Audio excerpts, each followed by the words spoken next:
what's your emergency? Something's wrong. Something's wrong. The sniper shootings have been in Maryland, DC, and Virginia, and the fear is spreading. Somebody's been shot down. My husband has been shot. There's blood all over. 2 snipers in a white van. That's all we had. We were getting hits by the thousands, but we were chasing ghosts. When you have the President of the United States inquiring what's the progress, there's pressure. The crime scene was being searched. A tarot card was found. It said, "For you, Mr. Police, call me God." He was in control. He decided who lived and who died. The FBI said, "Miss Muhammad, didn't you know you were the target? You're that sniper's wife." The man that I married was a complete stranger. Gaslighting, coercive control, manipulation. John kidnapped the children. He was a ticking time bomb. How we could not see how domestic violence is at the core of what he did until other people lost their lives. John Muhammad, he had the plan. He could kill her. Then she would just be another random victim of the DC sniper. Mildred's true story gets hidden behind his story. My story, as it relates to the DC sniper, has never been told. Hunted by My Husband, the untold story of the DC sniper. An ID documentary event, October 28th on ID.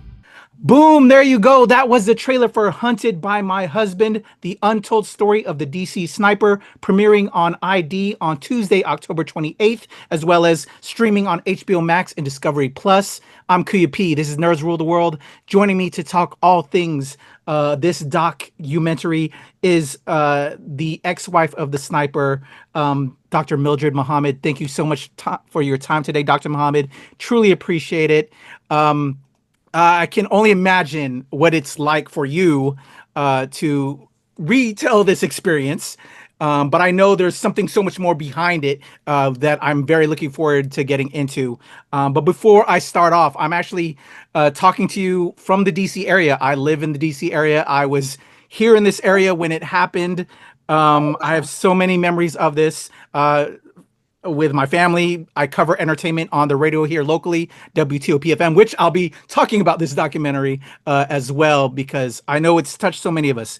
But for your participation in it, again, to have been involved with this, I'm sure it's something to be experiencing. And just thank you for sharing your time, giving your time and sharing your story along with this. So to kick us off, when I told my wife that I was talking to you and what I had learned from screening this in preparation, I never knew how much of a domestic violence story this was. I just kind of lived through it, but I didn't know all the roots behind it. She was aware because she dove into this when it all happened, and it was very alarming and interesting for me. So to start there, to relive some of this, to help give the story, but I know that there's a meaning behind this, because we need to be able to stop this, prevent this. This is a centerpiece to this campaign that I know that is out there in support of this. Opening the door again, I guess, when you spoke with the producers and you were telling your story, can you talk to me about that aspect of sharing your story once again to help, for what we want the end cause to be?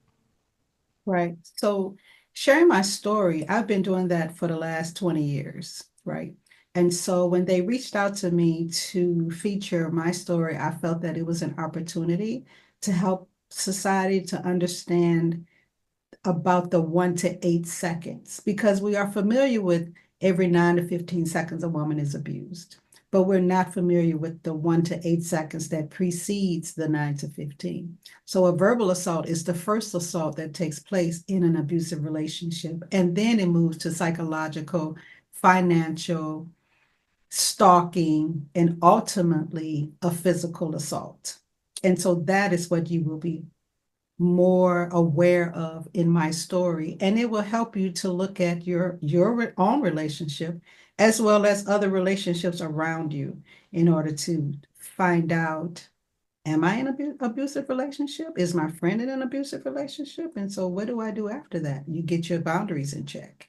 You do not approach the abuser and confront them, because that's a dangerous step to take. Definitely. And again, I just amazed because I didn't know your story that was behind all of this, in many respects. What were the signs, I guess, and what are you, when you talk to people about signs of what to look out for? Because you were already doing it. You had divorced him and everything that I found out through all this. I just, again, I'm like, I did not know your story. And so I'm thankful that this is out there to inform and educate people and also create that bigger picture of how to get out of relationships like this. So what were the signs for you? Well, the signs for me, so first of all, every abuser is not the same. So we can't put them all that some are louder than others, some are quiet. And John was a quiet one. He was strategic in how he did certain things. For example, so he was in the military, he learned psychological warfare. So what he would do is, if we had a disagreement, and I'd look at him and I say, so why are you upset? And he freeze his face, he'd go in the bathroom, look at his face, and then do that. And then he comes back and he said, what was that question you asked? I said, actually, why are you upset? Is this the face of someone that's upset? So why are you using words against me that is not a representation of what I am now? See, that's psychological. That's some deep stuff, right? So he tried to make me question what I saw versus what he said. So that's my first thing, is listen to what people say and don't concentrate on what they do. Do both, but the words mean more important than, sometimes the words mean more important than the actions, but pay attention to the actions as well, because the actions tell you how that person feels about you. So there are many signs. We just have to use our discernment, love yourself more than you love your abuser, so that you are able to leave quicker than what other people do. Completely agree. When you, with everything you just stated, again, for me, again, kind of was in this area, but I'm prior service. That's how I ended up in this area. And like all these things you're saying right now about John, I remember learning that kind of how to control myself and feelings and dealing with situations. And you do take it into your everyday practice. And I always try to tell, when I have conversations with my wife, and she knows something's going on, right? I know how to, just everything you just said is like, oh, I can tap into that, but I try not to. Right. And I try to have real conversations because I know I'm not expressing myself fully. And I know I'm not getting the help that she wants to give me. And I'm not expressing myself that I need help.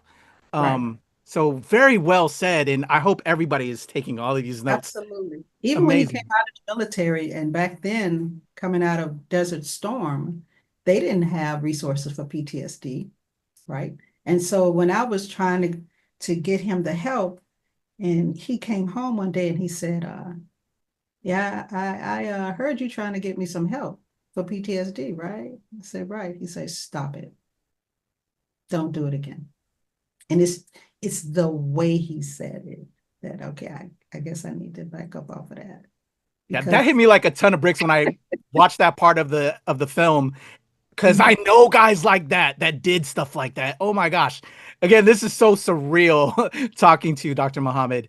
So then what I want to be known, because again, I don't want to celebrate your ex. I want to give love and light. How do we deal with these situations? So what, I know you divorced him, but what are some of the things, and what did you lean on with family and friends, and what are pro tips that I guess you give when you give your talks and tell people to help them with dealing with this? Because it's so hard and they want to revert back to what they know because it was easy, but this isn't going to be easy. You got to, for yourself and your family.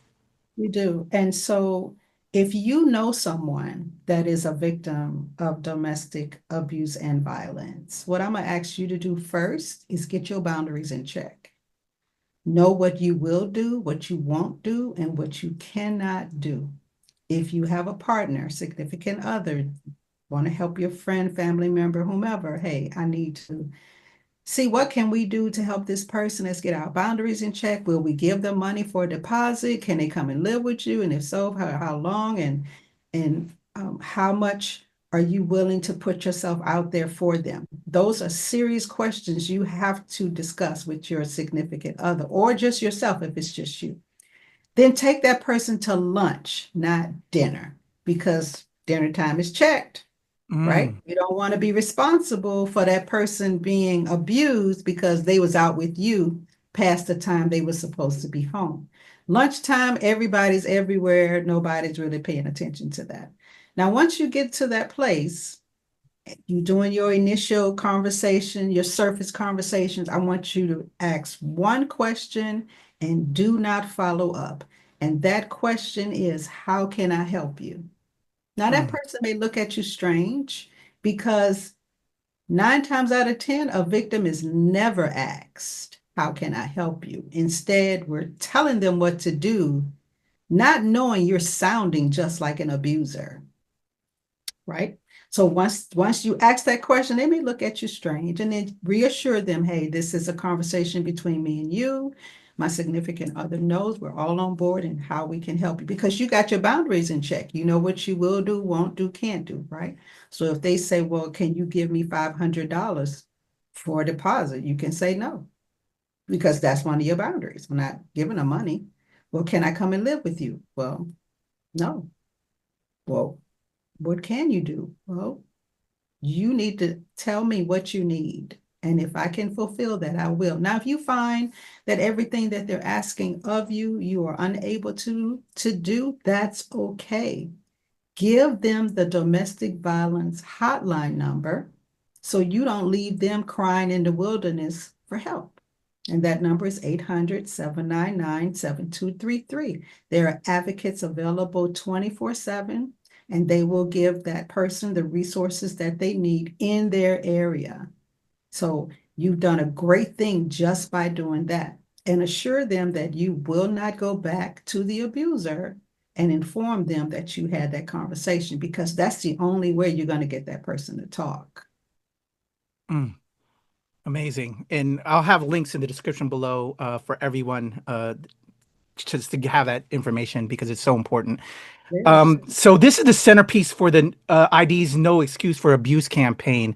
When you found out that your story was going to again be retold and be a part of this, can you tell me how that came, and then now what is ID doing now with this, and will there be other events to help educate the folks out there?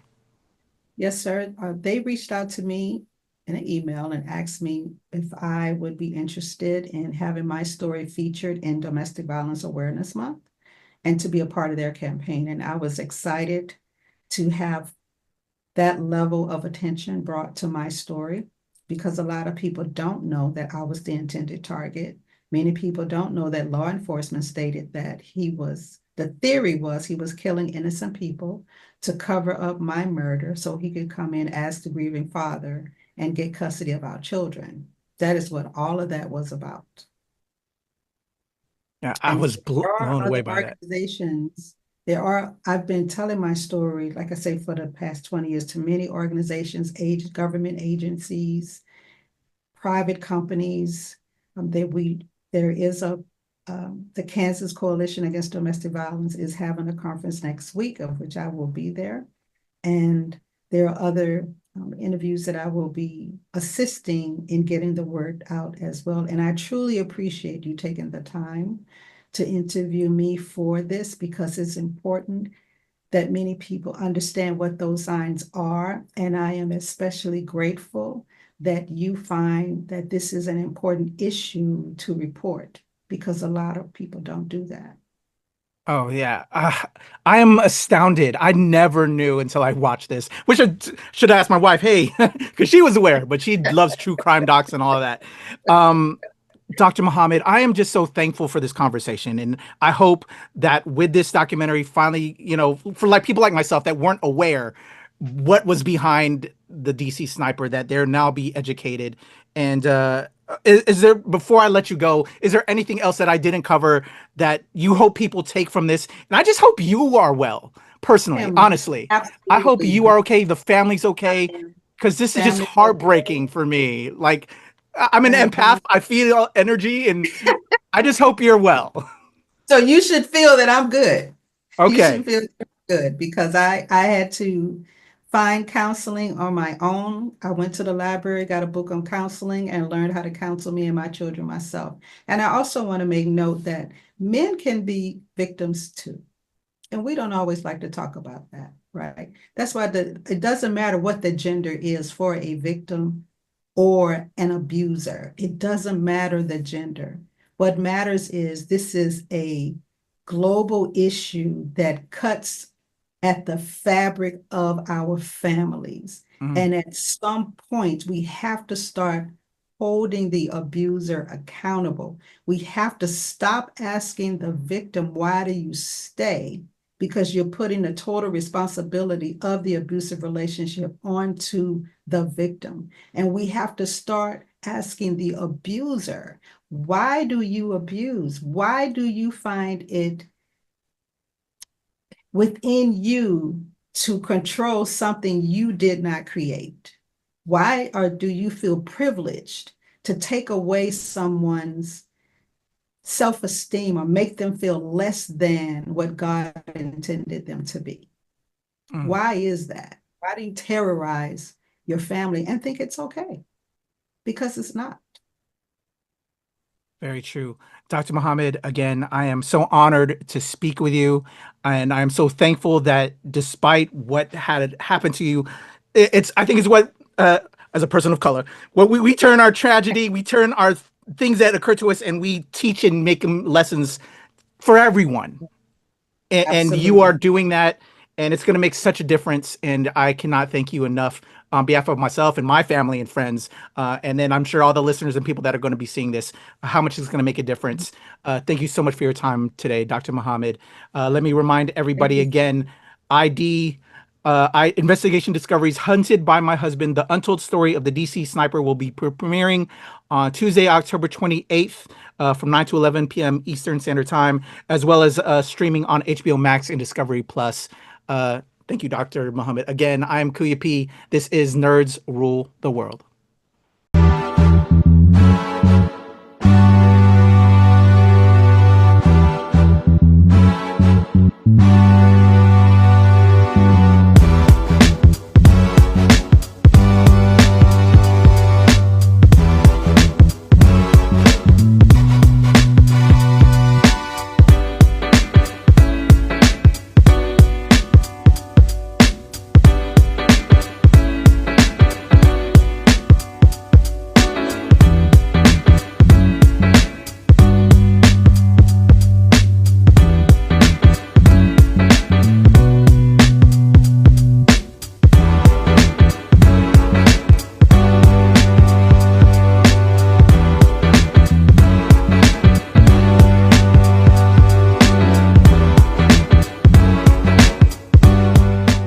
Nerds rule the world.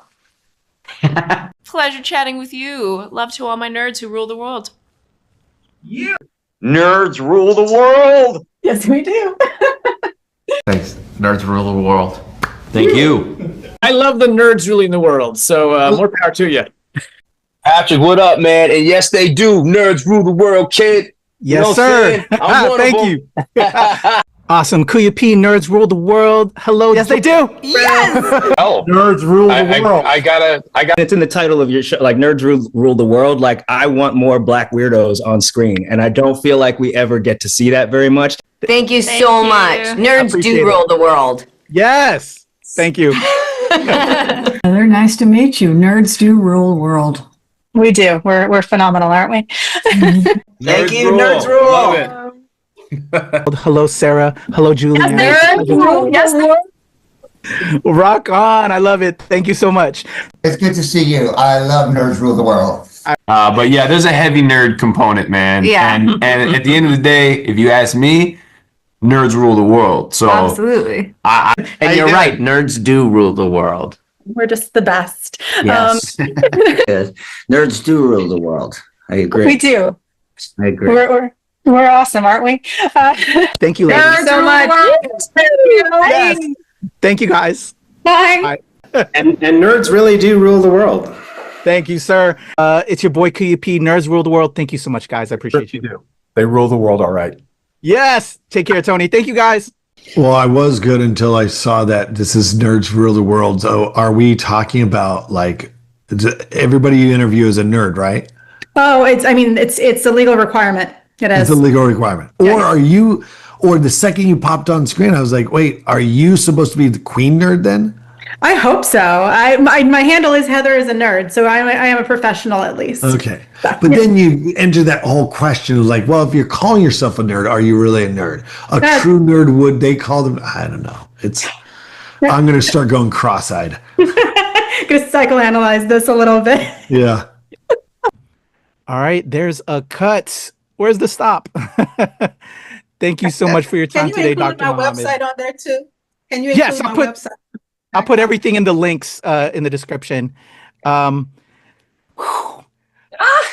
was feeling weight. Now that we're done, Dr. Muhammad, I do a lot of, entertainment, but there's certain stuff that it's so profound, and the weight of it and the meaning of it means a lot. So I just want to make sure I'm not getting my tongue tied and just saying the right things, and also respecting the situation. And I just can't thank you enough. And again, honestly, from the bottom of my heart, as an empath, I hope you are well. I am an empath, so I feel you. And I thank you for you feel sharing. me, right? You can see I'm good, right? Because I can only imagine, you shared your story in this, and now you're talking to people like me, and again, it's bringing things back to light. And but when you're healed, you can talk about it all day long and it not affect you at all. And that's where I'm at. And that's the purpose of this now, right?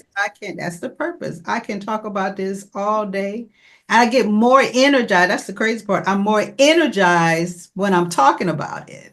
So if I go from when I speak at a conference, I'm energized from that because I know that there are people that need to talk to me. I can't be drained. I have to stay in a place where I am available, right? And so that's what I do.